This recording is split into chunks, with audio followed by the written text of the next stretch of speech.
Hello, good morning, my wonderful student. How are you today? You are welcome to government class. Settle down and bring out your writing materials. The topic we shall be considering this morning is titled Pre-Colonial Political Systems in Nigeria. This is part one.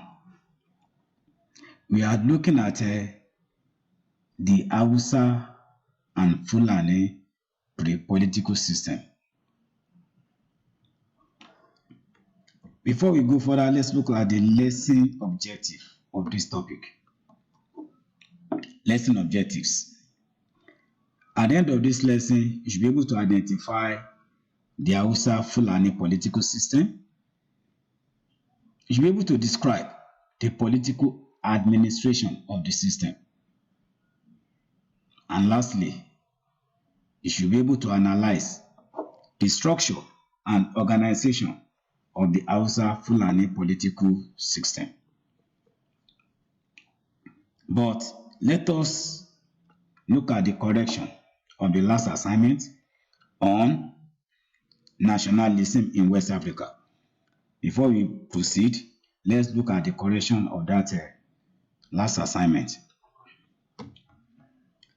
The first question: explain 3 internal and 3 external factors that led to the rise of nationalism.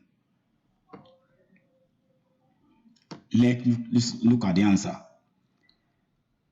We are going to look at the internal factors first. The 3 internal factors. Economic exploitation. I told you in the last class that the economy was monopolized by foreign companies such as UAC, John Holt, etc.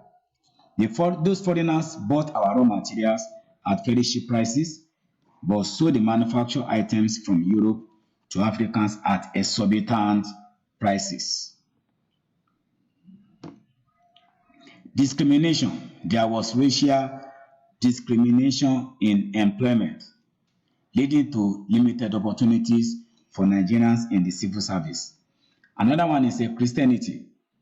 The influence of Christianity and establishment of schools made nationalists realize that after all, men are created equal by God. Now, the 2 external factors. The Atlantic Charter. That one happened after the Second World War, and the charter was signed.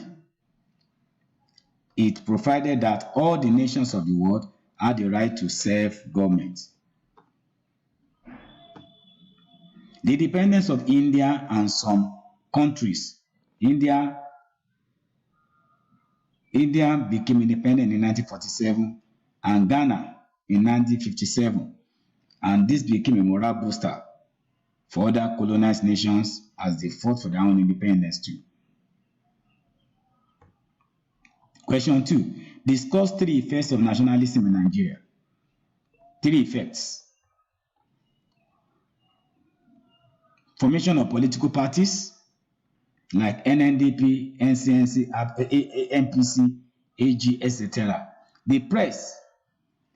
The emergence of newspaper as at that time also, created more awareness for self-government.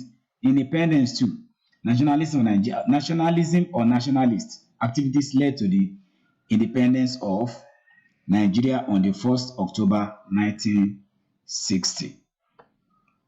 Now let's now go back to the topic of today. Hausa Fulani pre-colonial political system. The Hausa Fulani states, which were scattered and disjointed, were brought together under a centralized Fulani administration through the Holy War, jihad fought by Uthman Dan Fodio in 1804 or the early 19th century. And the traditional political system was based on the emirate, that is, country or territory ruled by an emir.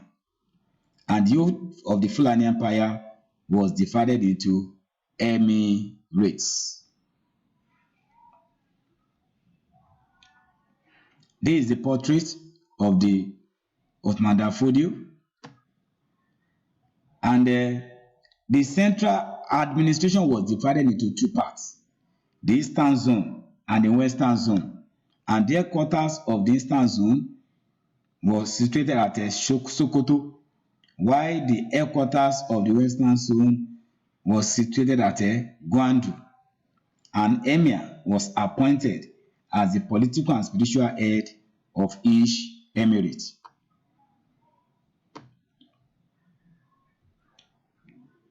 This is the picture of how the jihad war of that time looked like.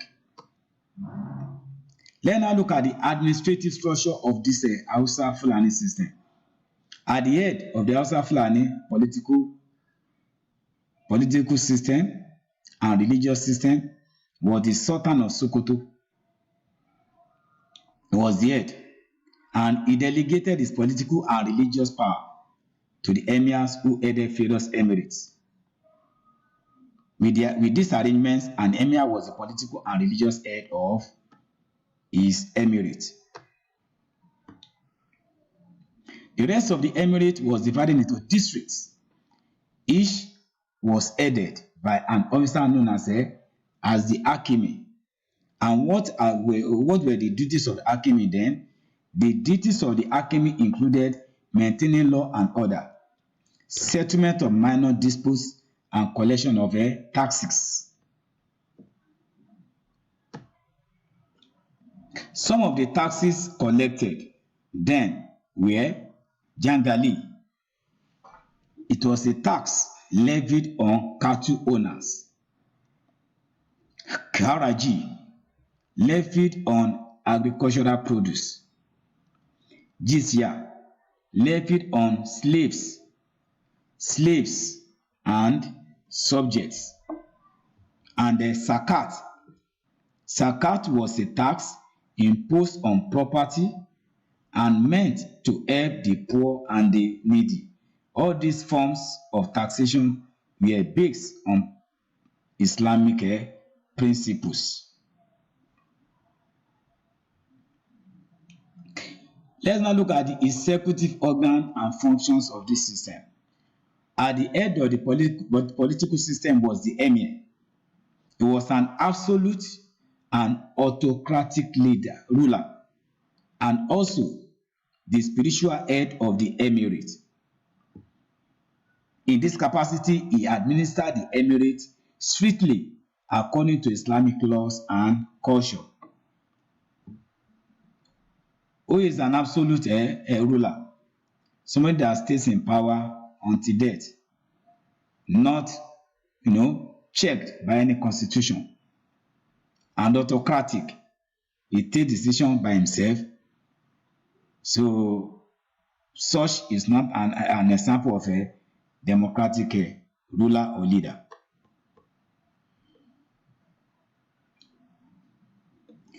The executive duties of the emir included maintaining law and order, regulation of the people's economic and religious life, levying taxes and rates, and defending the territory from internal and external attack. The emir was assisted by a council of officers who were responsible and accountable to the emir. They were assigned specific functions. Their appointments were based on trust, hard work, and expertise. The members of the council of ministers included the following: Galadima. He was responsible for administering the emirate capital city. When the emir was out of the capital, he acted for him until he returned. Madaki. He was commander-in-chief of the cavalry army. Waziri. He was the emir's chief official, a kind of prime minister, administrative advisor to the emir. He coordinated all emirate administrative matters. Mahaji. He was the emir's treasurer and was responsible for the finance of the empire. That is Minister of Finance. Sakin Father. he was the head of palace officials. Dogari was the chief of the police. Sakinruwa was the best fisherman in the community. Sakinpawa was the best butcher. The legislative organ and functions. That is, this one is being taken care of by the Quran. Where the Quran was silent, the Emir, as the chief legislator, was regarded as the chief interpreter of Islamic laws. Judicial organ and function. Emir was the head of the judiciary in the Emirates. It dealt that is, his court was the highest court, which dealt with all serious criminal cases and major land disputes.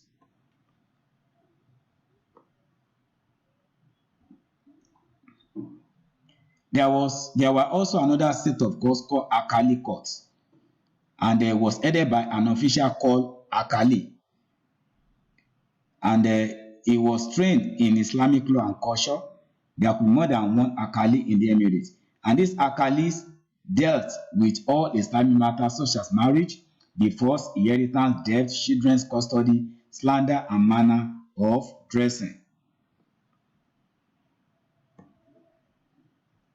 Now, if you want to read further, because we have just limited time, that's why I was, from the beginning, I was rushing the slide because we have limited time.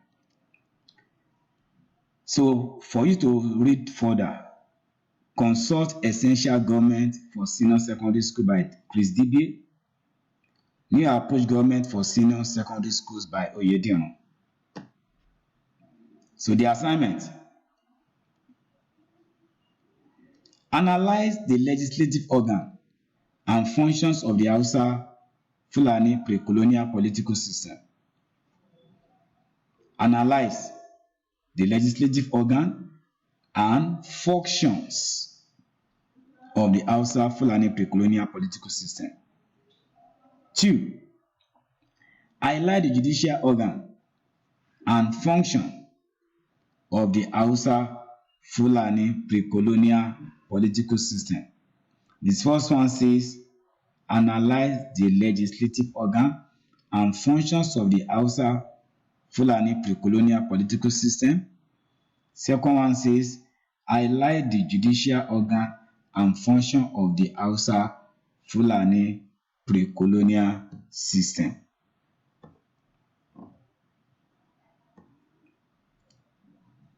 This is where we are going to stop for today. I will see you next time again. Thank you for listening and have a wonderful day.